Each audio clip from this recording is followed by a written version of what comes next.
Hello दोस्तों, मैं हूँ के और आप देख रहे हैं YouTube channel Pragati academy with के। दोस्तों, आज हिंदी का दूसरा वीडियो जिसमें आपको वर्णमाला के बारे में बताया जाएगा, जिसमें वर्ण क्या होते हैं, ध्वनियाँ क्या होती हैं, इसके बारे में जानकारी दी जाएगी। अगर आप पहली बार मेरा वीडियो देख रहे हैं तो मेरे वीडियो को सब्सक्राइब कीजिए और बेल आइकन को दबाइए, जिससे कि आपको आने वाले वीडियो की नोटिफिकेशन मिलती रहेंगी।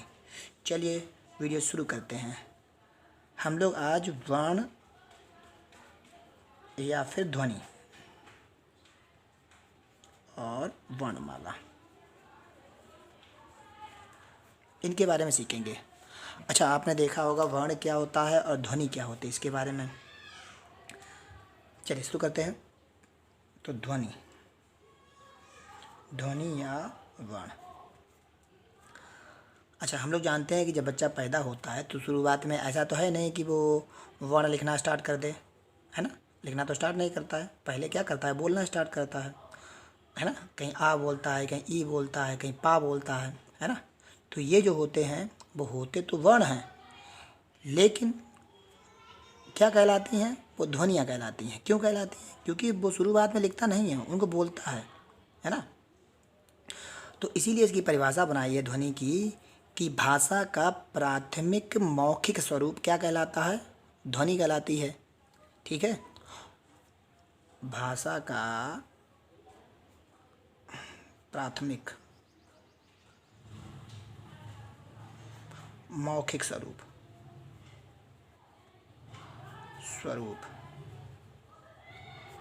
क्या कहलाता है?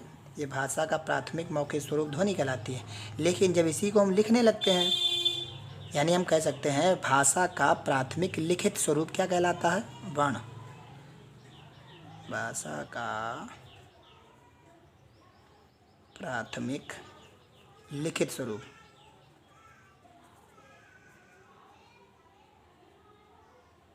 क्या कहलाता है, हमारा वर्ण कहलाता है। भाषा समझ में आई अच्छी से? यानी इन दोनों की परिभाषा अगर याद की जाती है तो ये तो मौखिक रूप है, लेकिन उसी को जब हम लोग लिख देते हैं तो वर्ण कहलाता है। ठीक है, अब इन्हीं वर्णों को अगर हम व्यवस्थित, इसकी परिभाषा अगर बनाना चाहें तो वर्णों के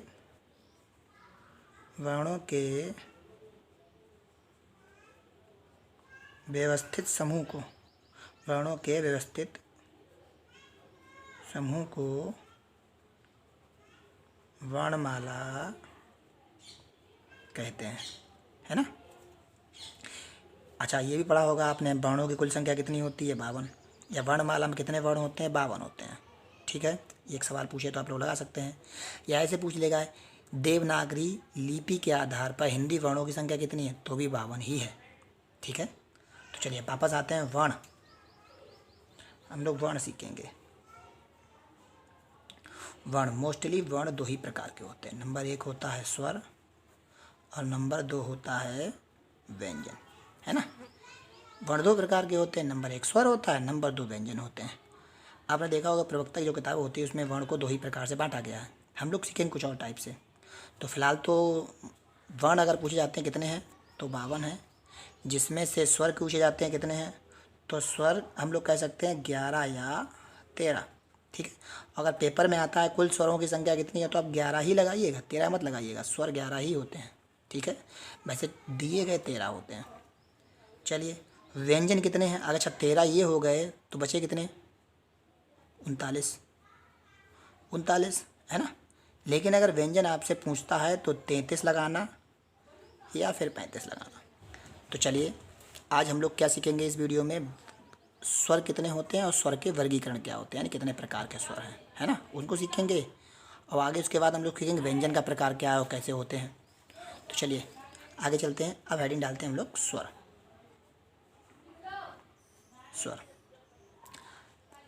इसकी परिभाषा आपने तो जानी होगी, क्योंकि स्वर की परिभाषा है स्वतंत्र रूप से बोले जाने वाले वर्णों को क्या कहते हैं हम लोग, स्वर कहलाते हैं ना।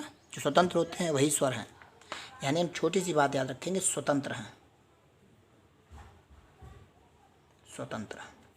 ठीक है, अब स्वर होते कौन कौन से हैं, छोटा आ, बड़ा आ, छोटी ई, बड़ी ई, छोटा ऊ, बड़ा ऊ, ऋषि, ए,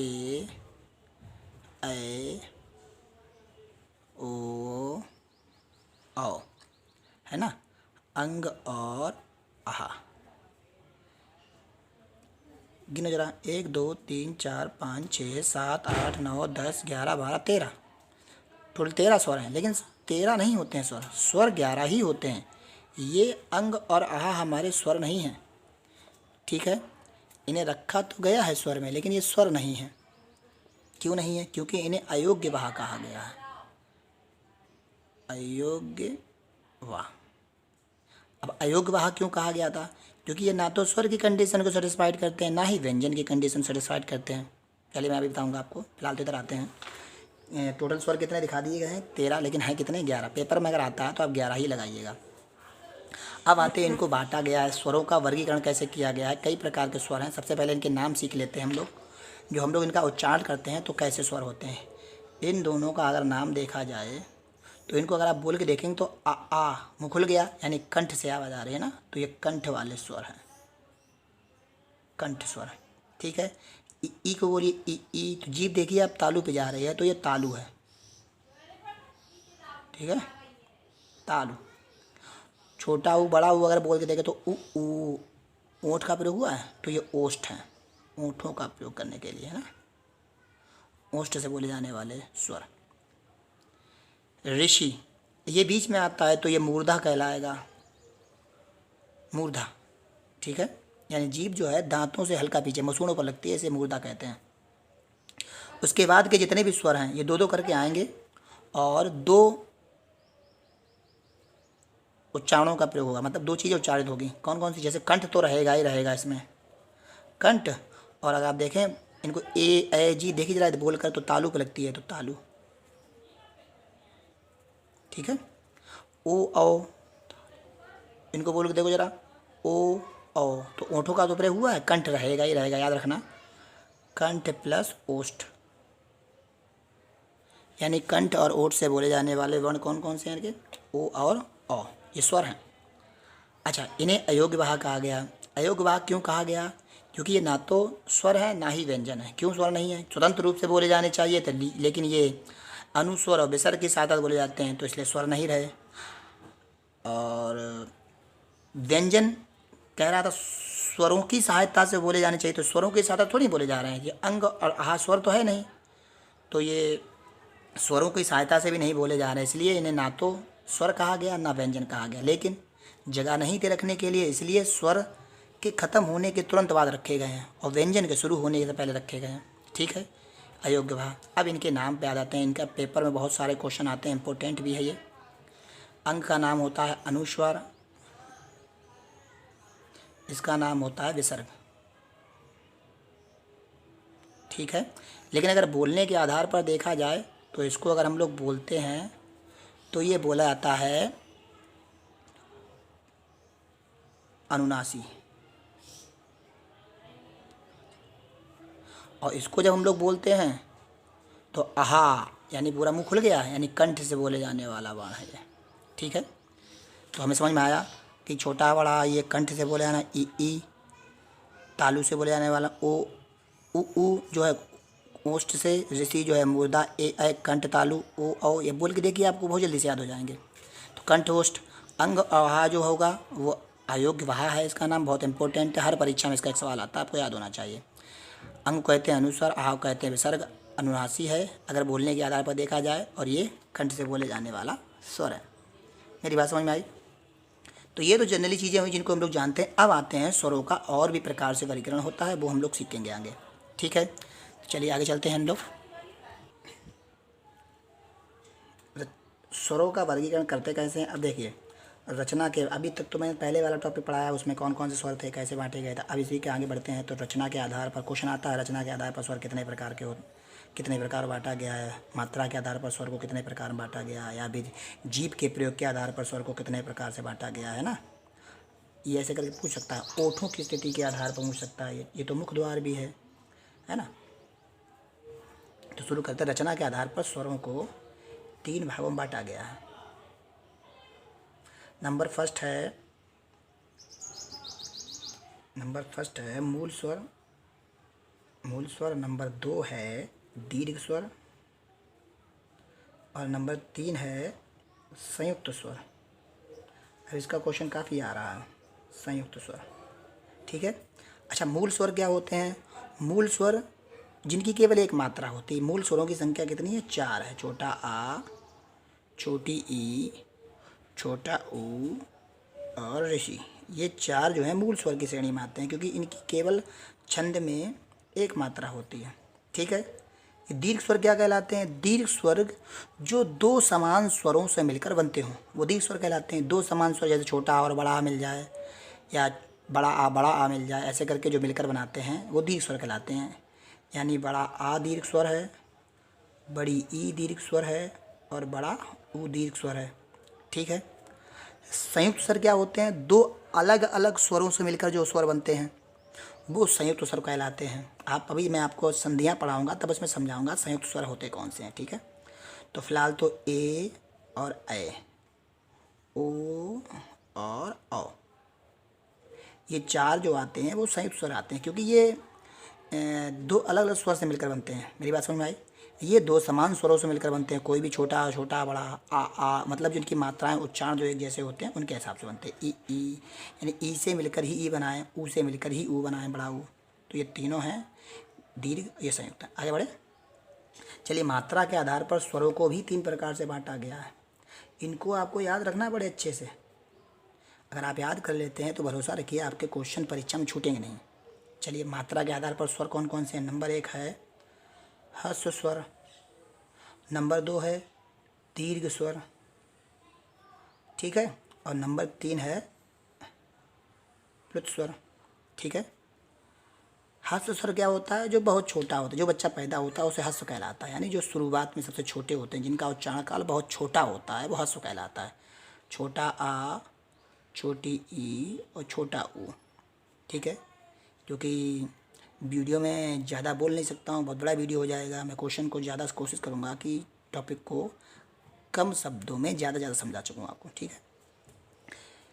इनका उच्चारण काल बहुत छोटा होता है तो यह ह्रस्व कहलाते हैं। दीर्घ क्या होता है? इनका उच्चारण काल ह्रस्व से थोड़ा ज़्यादा होता है तो दीर्घ कहलाते हैं। जैसे बड़ा आ, बड़ी ई और बड़ा ऊ, फिर ए ओ और औ। यही मैं समझाऊंगा बड़े अच्छे से। ये टॉपिक अच्छे से याद रखना होगा आपको। इसमें क्या है? प्लुत स्वर क्या होता है कि इनका उच्चारण काल बहुत बड़ा होता है, जितना ज़्यादा बड़ा कर पाएँ आप, है ना। ऐसा नहीं है कि इनसे बड़ा होता है, इनसे बड़ा तो होता ही होता है, लेकिन जितना बड़ा हो सकता है। तो इसका उच्चारण जैसे बड़ा आ लिख दें हम और साथ में ऐसे बना दें, तो आ को जितनी देर तक खींच दें हम लोग, ई लिख दें, ई को जितनी देर तक खींच दें हम लोग, ऐसे करके बना देते हैं। जैसे ओम लिखा होगा, आपने देखा होगा ओम, तो ऐसे लिख देते हैं, है ना। तो बीच में इसको ऐसे बना देते हैं। राम लिख दें, जैसे राम लिख दें, इसमें बना देता हूँ मैं राम, है ना। रे लिख दें, रे, ऐसे करके लिख दो आप। तो ये जो ऐसे वर्ण जिनका उच्चारण काल काफ़ी ज़्यादा होता है वो क्या कहलाते हैं? प्लुत। ह्रस्व स्वर जिनका उच्चारण सबसे कम होता है, दीर्घ स्वर जिनका उच्चारण काल ह्रस्व से ज़्यादा होता है, ठीक है, और प्लुत स्वर जिनका उच्चारण काल सबसे ज़्यादा होता है। अब इस चीज़ को बड़े अच्छे सीखना है, क्योंकि क्वेश्चन बड़ा घुमा फिरा के दे रहा है आजकल। अभी आप देखिए, यूपी टेट परीक्षा 2018 में क्वेश्चन आया था जिसमें छोटा आ लिखा हुआ था, ओ लिखा हुआ था, बड़ा ऊ लिखा हुआ था और छोटी ई लिखी हुई थी। ऐसे करके क्वेश्चन आया था और इसमें पूछा गया था कौन सा ह्रस्व स्वर नहीं है, यानी जो ह्रस्व स्वर नहीं है। कुछ लोगों ने क्या किया कि बड़ा ऊ लगा दिया कि बड़ा ऊ ह्रस्व स्वर नहीं है, कुछ लोगों ने ओ लगा दिया। इन दोनों में किसी ने कहा कि ये 2 आंसर आ गए हैं तो गलत हो गया। नहीं, आपको अच्छे से चीज़ें समझनी है। अगर आप समझ जाते तो बड़े अच्छे से लगा लेंगे। चलिए देखते हैं। अब देखना, कोई बच्चा जो पैदा हुआ छोटा था, अब उस समय तो वो 2-3 साल का, 1 साल का या फिर 5-6 महीने का था, धीरे धीरे करके वो हो गया 25 साल या 30 साल का, तो था तो वही तो बड़ा हुआ है। आगे चल के वो और बड़ा होकर बूढ़ा हो जाएगा, है ना, 70-80 साल का, 90 साल का, फिर मर जाएगा बेचारा। तो वही यहाँ पर है, छोटा आ था, यही तो बड़ा हुआ होगा। छोटे आ से बड़े आ ही तो बना है, और बड़े आ से और ज़्यादा बड़ा हो गया है ये, है ना। यदि छोटी से बड़ी ही बनी, बड़ी से और बड़ी हो गई, छोटा बड़ा हुआ बना, बड़ा और बड़ा बन जाएगा जाकर, ठीक है। तो यानी जितने ह्रस्व थे ये सभी दीर्घ में आ सकते हैं, ठीक है। और जो सभी दीर्घ हैं वो सभी किस में हो जाएंगे? पुलित में हो जाएंगे। मेरी बात समझ में आ रही है कि नहीं अच्छे से? यानी जितने ह्रस्व थे वो सभी दीर्घ होंगे, ठीक है। यानी जितने दीर्घ में जो ह्रस्व थे वो वापस हस हो जाएंगे। कैसे? जैसे बड़ा हुआ है, बड़ा ऊ है, ये बड़ा हो गया है लेकिन शुरुआत में था तो छोटा ही, है ना। जैसे ई बड़ी हो गई है तो शुरुआत में थी तो छोटी ही, ऊ आ बड़ा हो गया, शुरुआत में था तो छोटा ही। तो ये जितने ये हैं दीर्घ, ये तीनों क्या हो जाएंगे? हर्ष स्वर हो जाएंगे। ये चारों हमें बड़े मिले हैं, ये चारों छोटे नहीं थे, ये चारों हमें अभी बड़े मिले हुए हैं, क्योंकि हर्ष से हम दीर्घ तक आए बड़े होकर, तो हमें रास्ते में ये मिल गए बड़े। अब ये और बड़े हो जाएंगे जाकर, है ना। तो यानी कि ये जो हैं ये हर्ष नहीं हो सकते हैं, ये तीनों हर्ष हो सकते हैं क्योंकि यही तो बड़े होकर हुए हैं।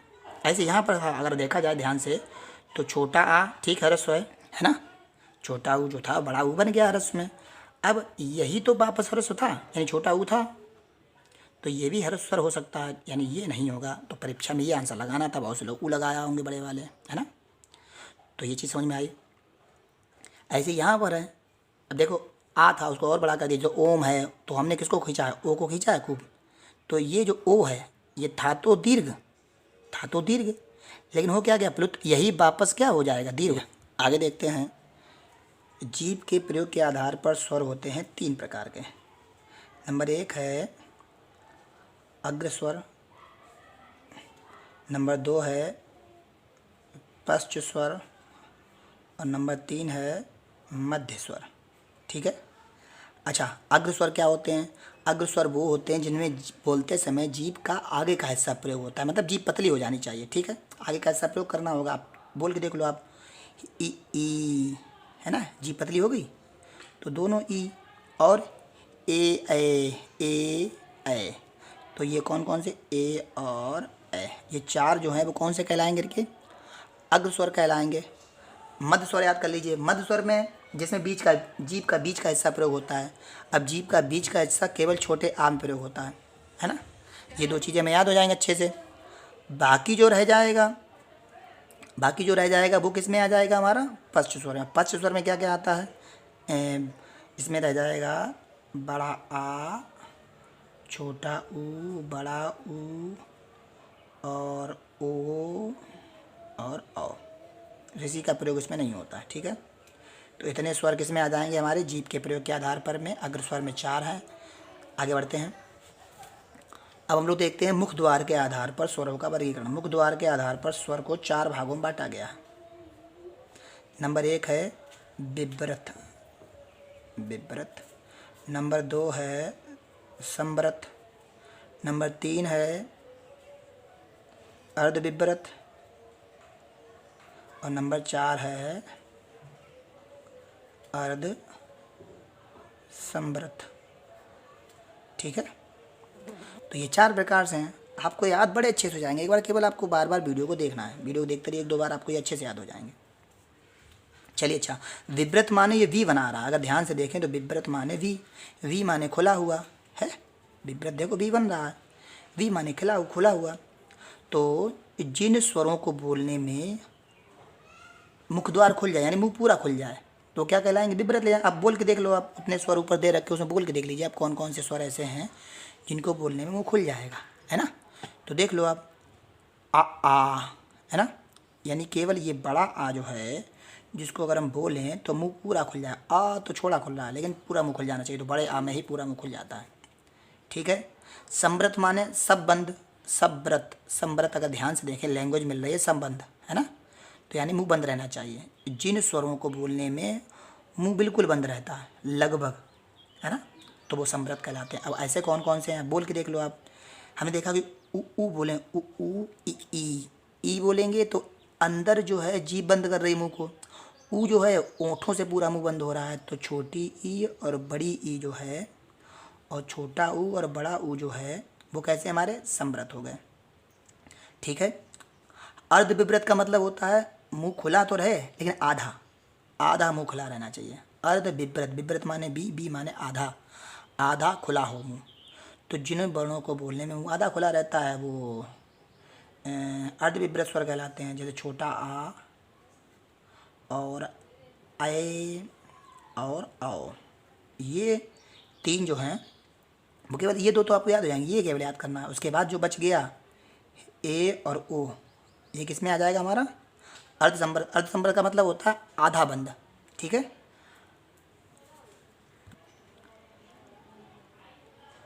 अच्छा, आपको ये भी ध्यान होना चाहिए कि जितने भी स्वर हैं सभी स्वर सघोष कहलाते हैं। सभी स्वर जो होते हैं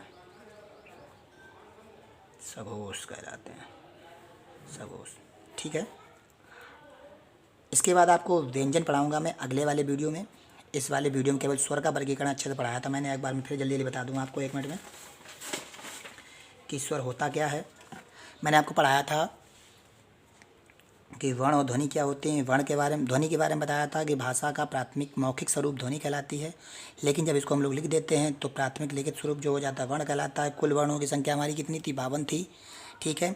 अगर वर्णमाला की परिभाषा देखी जाए तो वर्णों के व्यवस्थित समूह को वर्णमाला कहते हैं। यानी व्यवस्थित माने पहले स्वर लिख दें, फिर व्यंजन लिख दें, फिर संयुक्त अक्षर लिख दें, है ना। ये क्रम जो होगा वो वर्णमाला कहलाएगा। इसके बाद मैंने बताया था कुल वर्णों की संख्या 52 है, यानी वर्णमाला में 52 वर्ण होते हैं, जिनको 2 भागों में बांटा गया। नंबर 1 स्वर, नंबर 2 व्यंजन है। स्वर में वर्ण कितने आते हैं? 11 या 13। आंसर मैंने बताया 11 लगाना। व्यंजन में 33 और 35, लेकिन कुल 39 होते हैं, है ना। उसका वर्गीकरण मैं बताऊंगा आगे आपको, अभी फिलहाल तो स्वर के बारे में। इसके बाद मैंने स्वर का वर्गीकरण आपको सिखाया था। इसमें मैंने बताया था कि छोटा बड़ा जो होता है कंठ स्वर होता है, और छोटी बड़ी तालु होता है, छोटा बड़ा ओष्ठ होता है, ऋषि जो है मूर्धा होता है, ए आए कंठ तालु। क्योंकि इसके बाद वाले जो भी आते हैं वो डबल डबल बोले जाते हैं। और ओ कंठ तो रहेगा ही रहेगा, ओष्ठ और बोले होगा, बोल के देख लो, ओ ओठों का प्रयोग हो रहा है।